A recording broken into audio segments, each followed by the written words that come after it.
বাহরাইনে চলমান আঞ্চলিক উত্তেজনা এবং পরিবর্তিত পরিস্থিতির প্রেক্ষাপটে মানামায় নিযুক্ত বাংলাদেশ দূতাবাস এবং রাষ্ট্রদূত মোহাম্মদ রইস হাসান সারোয়ার এনডিসি প্রবাসীদের জন্য বিশেষ কিছু বার্তা ও নির্দেশনা দিয়েছেন।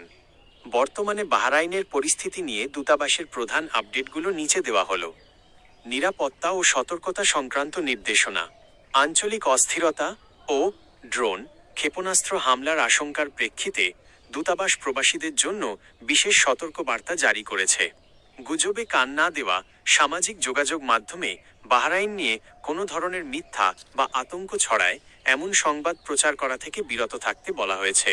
এটি বাহরাইনের আইন অনুযায়ী দণ্ডনীয় অপরাধ।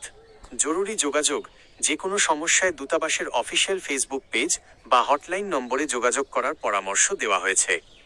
2. বিশেষ চার্টার্ড ফ্লাইটে প্রত্যাবাসন। মধ্যপ্রাচ্যের চলমান যুদ্ধ পরিস্থিতির কারণে অনেক প্রবাসী দেশে ফেরার ইচ্ছা পোষণ করায় দূতাবাস বিশেষ ব্যবস্থা গ্রহণ করেছে। গত 20 মার্চ 2026 তারিখে গালফ এয়ারলাইন্সের একটি বিশেষ চার্টার্ড ফ্লাইটে 282 জন বাংলাদেশিকে দেশে ফিরিয়ে আনা হয়েছে। নিয়মিত ফ্লাইট চলাচল ব্যাহত হওয়ার আশঙ্কায় দূতাবাস এই বিশেষ উদ্যোগ নেয়। যারা বর্তমানে বাহরাইন ছাড়তে আগ্রহী তাদের দূতাবাসের নির্ধারিত প্রক্রিয়ায় আবেদন করতে বলা হয়েছে। 3.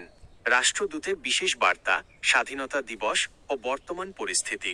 26 মার্চ মহান স্বাধীনতা দিবস উপলক্ষে এবং সাম্প্রতিক পরিস্থিতিতে রাষ্ট্রদূত প্রবাসীদের উদ্দেশ্যে বলেন, সংহতি প্রকাশ, বর্তমান আঞ্চলিক চ্যালেঞ্জ মোকাবিলায় বাংলাদেশ বাহরাইনের পাশে রয়েছে এবং দেশটির শান্তি ও স্থিতিশীলতা কামনা করছে।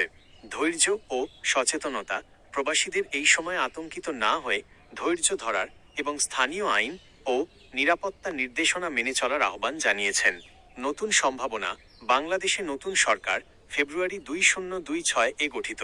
দায়িত্ব নেওয়ার ফলে বাহরাইনের সাথে দ্বিপাক্ষিক সম্পর্ক আরও সুদৃঢ় হবে বলে তিনি আশাবাদ ব্যক্ত করেছেন। 4. গুরুত্বপূর্ণ প্রশাসনিক পরিবর্তন। অফিস উপস্থিতি। বাহরাইন সরকার আগামী 5 এপ্রিল 2026 থেকে সরকারি দপ্তরগুলোতে 50% উপস্থিতিতে কাজ করার সিদ্ধান্ত নিয়েছে। প্রবাসীদের কনসুলার সেবার জন্য দূতাবাসে আসার আগে সময় যাচাই করে নেওয়ার পরামর্শ দেওয়া হচ্ছে।